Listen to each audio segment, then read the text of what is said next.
ChamberFest started, I think we first started meeting as a group of four friends in 2020. So it was COVID season, nothing much was happening. And we decided to make the most of this general feeling of doom and boredom by doing something creative and something positive. And we started planning a chamber music festival, and we thought Brown County would be a perfect place for it.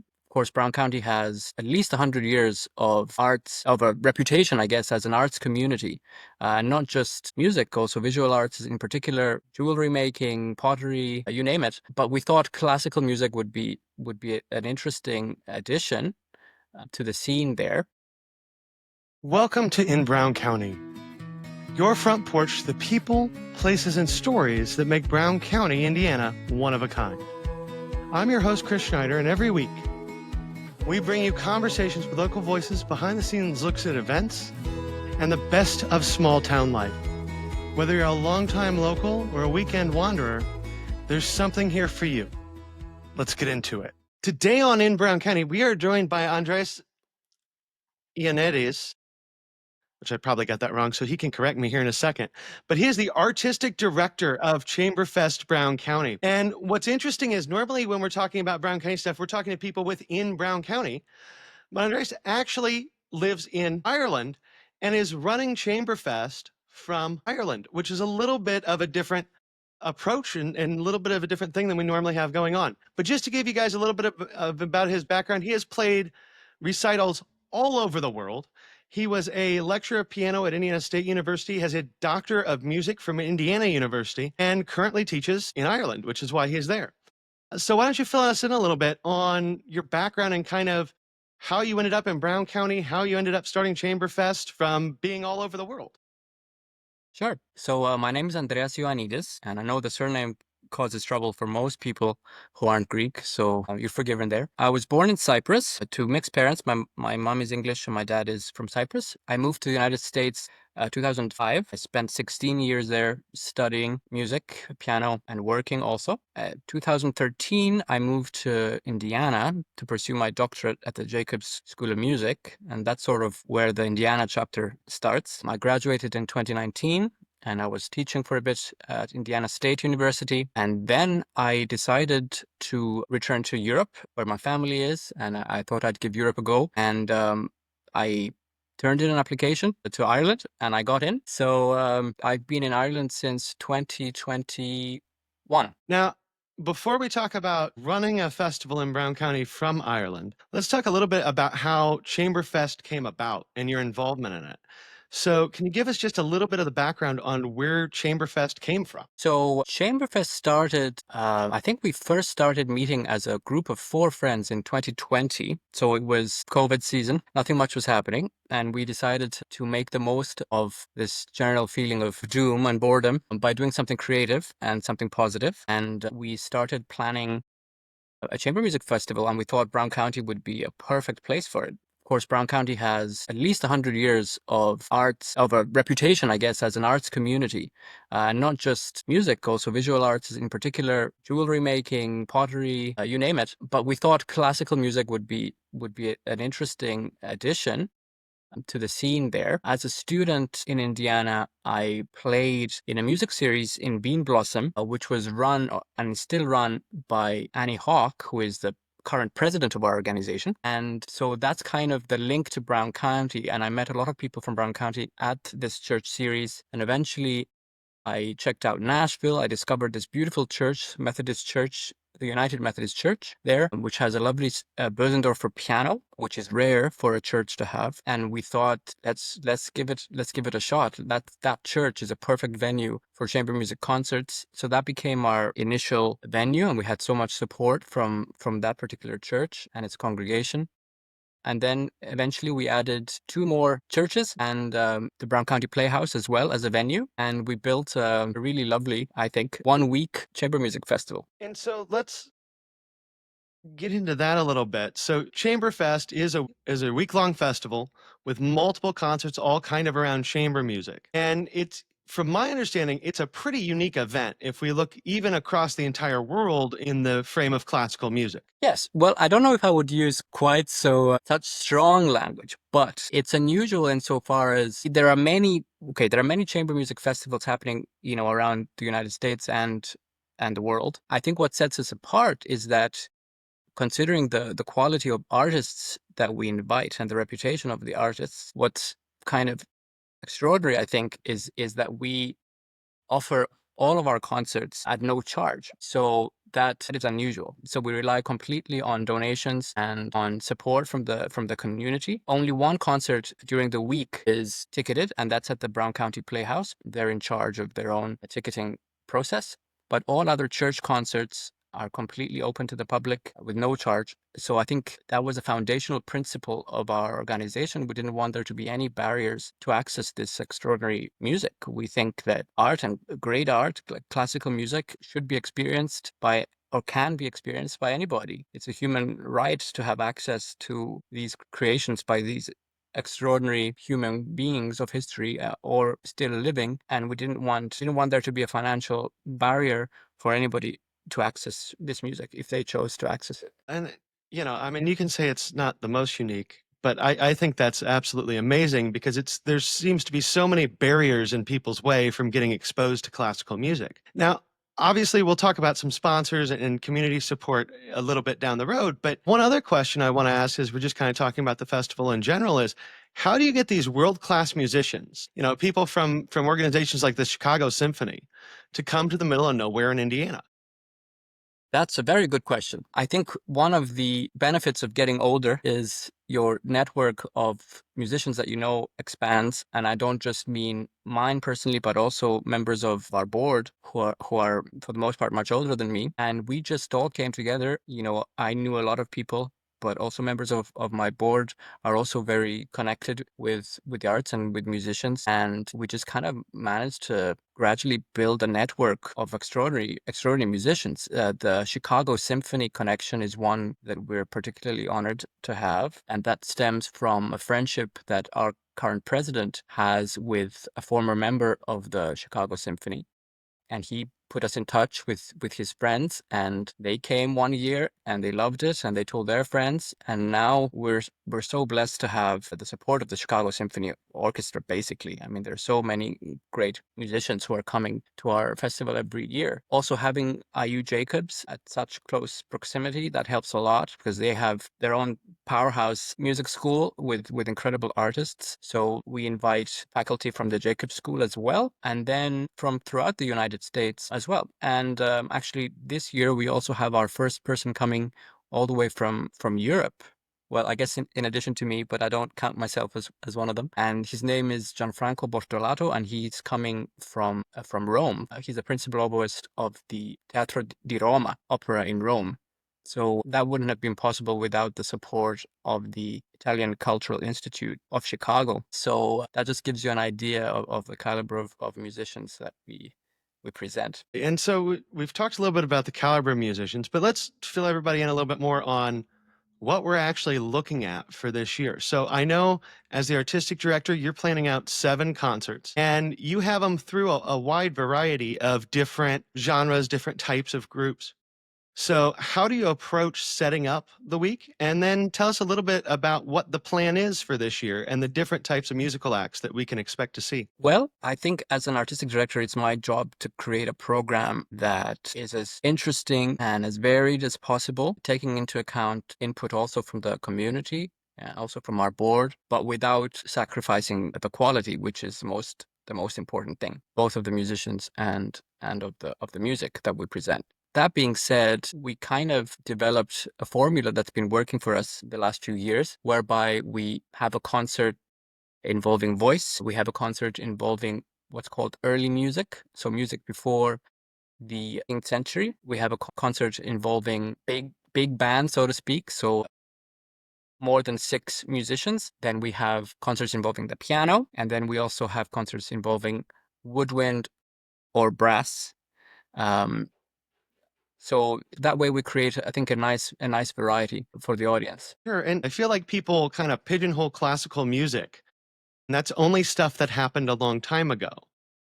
And I know there's, as you just mentioned, this really spans from centuries ago through today.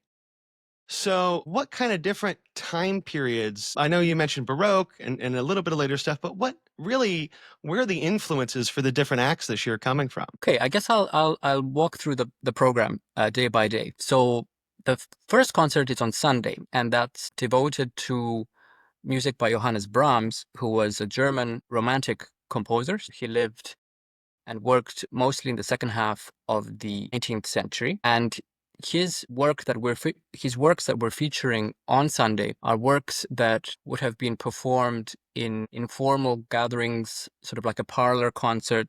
It was at a time where chamber music, and particular piano music, was a way that households entertained themselves, the wealthier households, I should say. So this is going to be a concert of piano and vocal music, so a quartet of soprano, alto, voice, tenor, and bass, all coming together with piano accompaniment. Some of the pieces have actually four-hand piano accompaniment, which is another way that friends came together um, at a time, before TVs, and so that music is really, really joyful and catchy. I would say. They're called love waltzes by Brahms, and also the gypsy song waltzes by Brahms. That gives you an idea of the kind of music that would be. Then the next concert on Monday is an early music concert. So that's going to be music for lute and voice from the 1600s. So that is very different. You can think of the 1600s as being roughly the time when opera was sort of discovered. So I think the idea for music of that period is to engage the emotions of the audience, and composers from that period really looked back to the ancient Greeks in particular, and how important music was for them in order to engage the emotions of the audience. So it's very beautiful lyrical music, but full of emotion and drama for the lute and for the voice. Then on Tuesday is our big band concert. So the centerpiece for that program will be the septet of Beethoven. So a septet is a work for seven instruments, strings and winds. So it's maybe a little bit more theatrical. There are seven people on stage, and it's kind of like a very sophisticated conversation, but it's also very joyous in nature. And I think people would really like that concert. On Wednesday, we have our non-classical event. So we think of chamber music in a very broad sense. So we try to include at least one concert for a small ensemble that isn't perform classical music, as a way to sort of bridge the gap to audiences and also make them realize that music is music.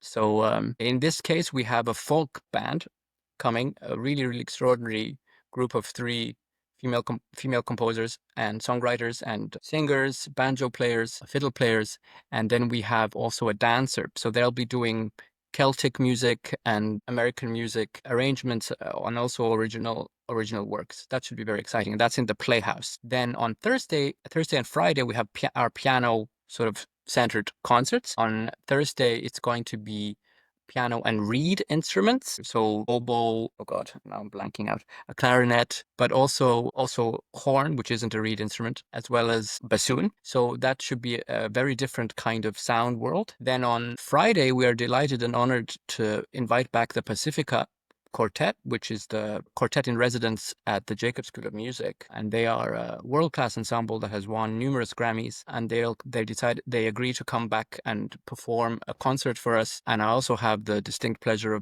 of playing the Schumann Quintet to round off that particular evening's concert. And then finally, our season finale is on Saturday, and that is going to feature two iconic late romantic works, the Brahms Clarinet Quintet, and we're going to end with the Sextet for Strings by Dvorak.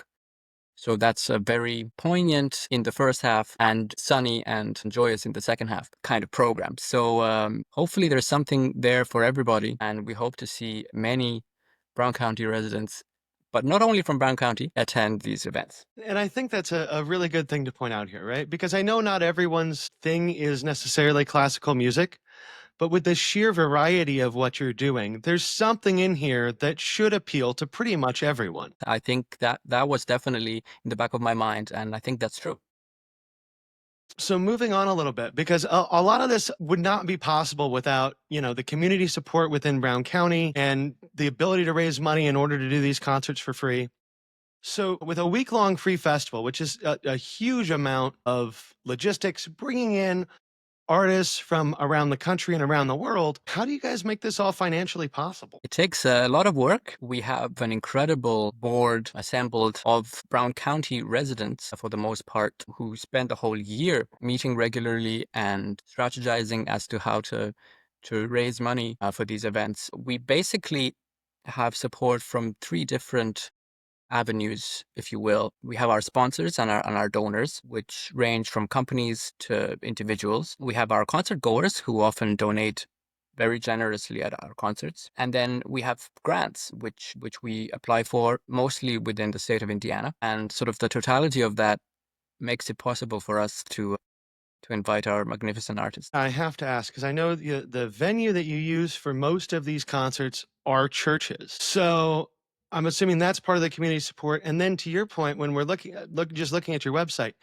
it's amazing how many of the businesses and community organizations within Brown County are helping to support you. So how do you go about finding venues though that are willing to open their doors for you and to extend to you a place to play for these concerts? We have been so lucky. Like I said from the beginning, the United Methodist Church in particular really opened their arms to us. And after that, we had the addition of the St. Agnes Catholic Church. We had the Parkview Church as well. And this year, we are very honored to also have the New Life Community Church. And these churches not only offer their spaces for free, but they help spread the word. Obviously, their congregation tends to be supportive of our events. They also run receptions. They bake cookies and make punch for our audiences during an intermission.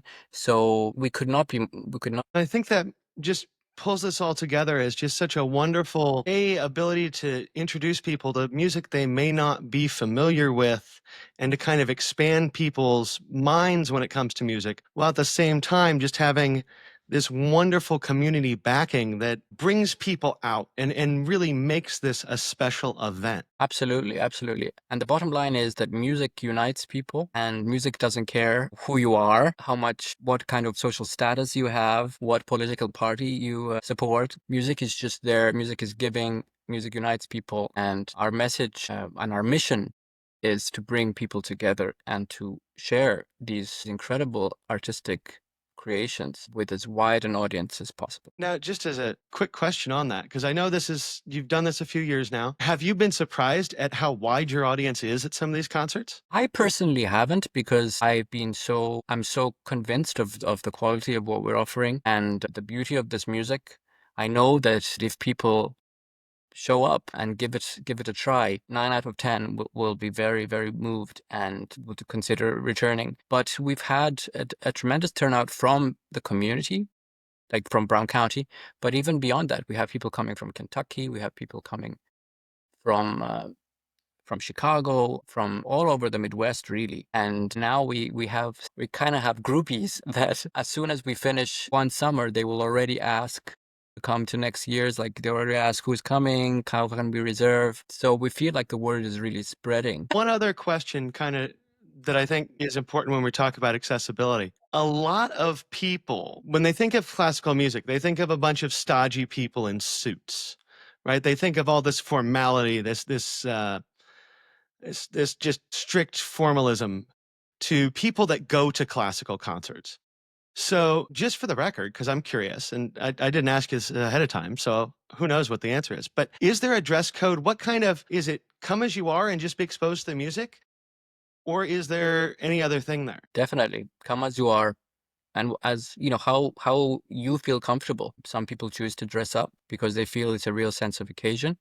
Obviously, our artists choose to dress up out of respect for the music and the audience, but we have absolutely no demands from the audience whatsoever, other than we encourage them to truly listen. That's all that this music requires, to listen, to pay attention, and audiences do that. As I said, we don't want any barrier to access. We don't want people thinking that they have to look a certain way to attend our concerts. That couldn't be further from the truth. Another thing that I forgot to mention is that our musicians engage with the audience. They talk to them about the music they're performing, about what to listen for if the music is a little bit maybe more intellectually challenging. We help guide the audience's experience, and that has made all the difference. We also provide program notes, so basically brief descriptions of the works and of the composer in our programs, which are generously written by a supporter of ours in the community. So we try our very best to make this process as welcoming and as easy for the audience as possible. So the basic thing here is come as you are, enjoy some good music, learn a little bit about it, and hopefully you walk away with a better appreciation of music and the history of music. Absolutely. And come say hi, come meet the musicians, blend in with everybody during the receptions and after the concerts. It's as much a social event as it is a musical one, and we look forward to seeing as many of you as we can this August. All right, so we're getting close to the end of our time. So before I let you go, a couple quick fire questions I ask every guest. First of all, what is one word that describes Brown County to you? This isn't very original, but I would say friendly. It doesn't have to be original to be good, because I agree with you completely. Lack of originality here is not a problem. Now, the second question I will ask you, and I know you don't live here, but when you are here, what is one favorite meal or treat when you're in Brown County? I must say I'm a sucker for ooey gooey cinnamon rolls. I can have them for breakfast, lunch, and dinner. They are definitely good. And the last Brown County question to ask you real quick is, when you are here, what's your favorite way to spend a Saturday when you're in Brown County? Well, I would check to see if there's a ChamberFest Brown County concert going on. And if there is, I would definitely attend that. If there isn't, I would say I would like to walk around, check out all these beautiful arts and crafts stores, maybe go to the local bookstore, have a coffee, and see my growing number of warm-hearted friends who live in this beautiful area of Indiana. That is a perfect way to spend a Saturday. I'm right there with you. Now, one question I don't ask anyone else, but since you're in Dublin, if someone from Brown County goes to Dublin, what is one thing that we should all do when we're there? You know, I think Brown County folk would feel at home in Dublin. They share many common traits. They love a good time over here. They're very social. They're very friendly. The scenery is beautiful, very different from Brown County, but beautiful. So I would advise people to go to a good pub, have a glass of Guinness, maybe listen to some local music played in the pub, which is a great experience, and also just soak in the incredible scenery of this country. There are so many beautiful hikes you can do. The scenery tends to be sort of raw and untouched. It's just a beautiful place to visit. Before I let you go, make sure we give everybody the information. Where can people go to learn more about ChamberFest, this year's lineup, and when and where the concerts are happening? Great question. People should visit our website, which is www.chamberfestbrowncounty.com. All the information is listed there. We have the calendar listed with all the events. We have the artists with their little bios there, and people can also reserve seats. I'd like to encourage people to do that because our churches, while they're beautiful, they have limited capacity. Around 300. So if people wait until the last minute to just kind of show up, there might be a small chance that they don't find a spot to sit. So if people would like, they can reserve their seat online on the website. Fantastic. And for everybody listening, if you scroll down to the show notes, whether you're listening to this as the podcast or on YouTube, there will be the link right there to make sure that you can get over the ChamberFest website. So, Andreas, before I let you go, do you have any final thoughts? Is there anything that we have not hit on that you think is important for our listeners to know? I don't think so, Chris. Thank you very much for this opportunity, and I look forward to meeting you in person this August. I look forward to meeting you as well, and thank you so much for being here. I think this has been a great conversation, and I really hope that people take from this the accessibility of ChamberFest and come out and support you all in a couple weeks during the event. Thanks for joining us on In Brown County. If you like today's episode, be sure to follow, leave a review, and share with someone who loves Brown County as much as you do. We'll see you next week, right here on the front porch.